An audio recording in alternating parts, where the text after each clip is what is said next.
The question is how is intellectual property rights useful for entrepreneurs. तो intellectual property rights entrepreneurs के लिए क्यों useful है, right? कैसे यूजफुल है? तो सी, ये जो IPRs है ये एंटरप्रेन्योर्स के लिए इसीलिए यूजफुल है because of two reasons basically. पहला क्या है आपका? First is prevention from loss of income. Prevention from loss of income. अब ये prevention from loss of income कैसे?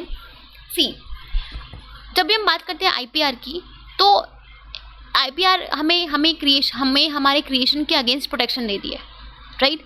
तो अगर लेट्स से कि हमने कुछ क्रिएट किया, हमने तो उस क्रिएशन को करने के पीछे हमारा टाइम, एफर्ट, मनी सब कुछ लगा है, हमने अपना टाइम दिया है, एफर्ट दिया, रिसर्च किया है, मेहनत करी है, तो अल्टीमेटली जो उसका बेनिफिट है वो भी तो मुझे मिलना चाहिए ना।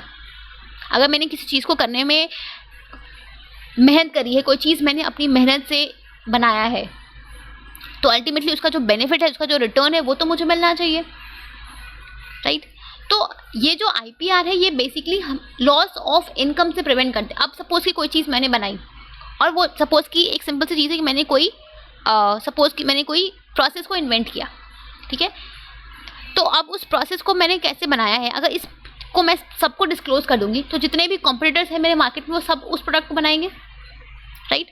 तो अल्टीमेटली वो जो एक कॉम्पिटिटिव एज मुझे मिलना चाहिए था मेरे इन्वेंशन की वजह से, वो मुझे कैसे मिलेगा?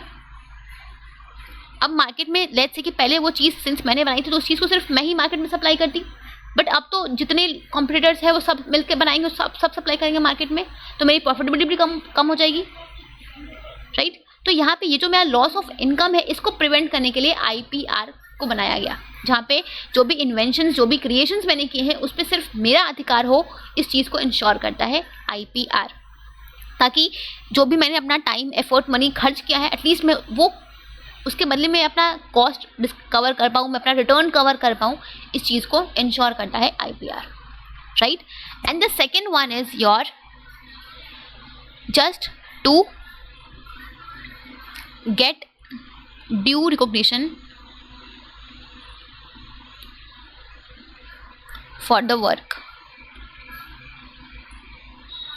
अब लेट्स से कि मैंने कोई चीज़ करा, मैंने कोई इन्वेंशन करा, मैंने कुछ क्रिएशन करा, राइट? तो वो चीज़ मैंने, उस चीज़ में मैंने अपनी मेहनत करा, अपना दिमाग यूज़ किया, अपना इंटेलेक्ट यूज़ किया है, टाइम, एफर्ट सब कुछ यूज़ किया है, राइट? वो चीज़ मेरी क्रिएशन है। तो अब एक सिंपल सा एग्जांपल लेते हैं। अगर सपोज कि आज हम जानते हैं कि टेलीफोन को अलेक्जेंडर ग्राहम बेल ने बनाया है, राइट? अब हम क्या जानते हैं कि टेलीफोन का इन्वेंशन अलेक्जेंडर ग्राहम बेल ने किया है। एप्पल कंपनी का जो ओनर है वो स्टीव जॉब्स है। फेसबुक को मार्क जकरबर्ग ने बनाया है, राइट? तो ये जितने भी चीज़ें हैं आज, तो ये क्यों है? हम सिर्फ इस पर्टिकुलर इंडिविजुअल को ही क्यों जानते हैं? जब भी हम बात करते हैं एप्पल की तो हम स्टीव जॉब्स को याद करते हैं, जब भी हम बात करते हैं फेसबुक, इंस्टाग्राम की तो हम मार्क जकरबर्ग को याद करते हैं। वाई? जस्ट बिकॉज कि ये चीज़ उन्होंने क्रिएट करा है, ये उनकी क्रिएशन है, राइट?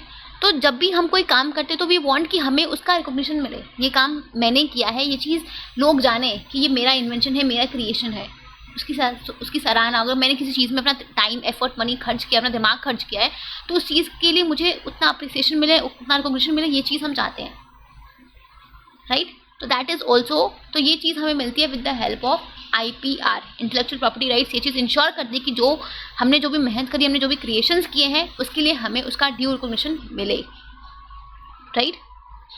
तो वो होता है by the help of intellectual property rights. आपने कोई इन्वेंशन किया तो उसको आप पेटेंट करा दो, आपने कुछ लिटरेरी वर्क करा, कुछ आर्टिस्टिक वर्क करा तो उसका आप कॉपीराइट करा दो, आपने कुछ लोगो, कोई वर्ड, कोई साइन फॉर सिंबल क्रिएट किया तो उसका आप ट्रेडमार्क करा लो, राइट? तो इट इज़ कॉल्ड, ठीक है? तो ये होता है आपका अंडर इंटेलेक्चुअल प्रॉपर्टी राइट्स।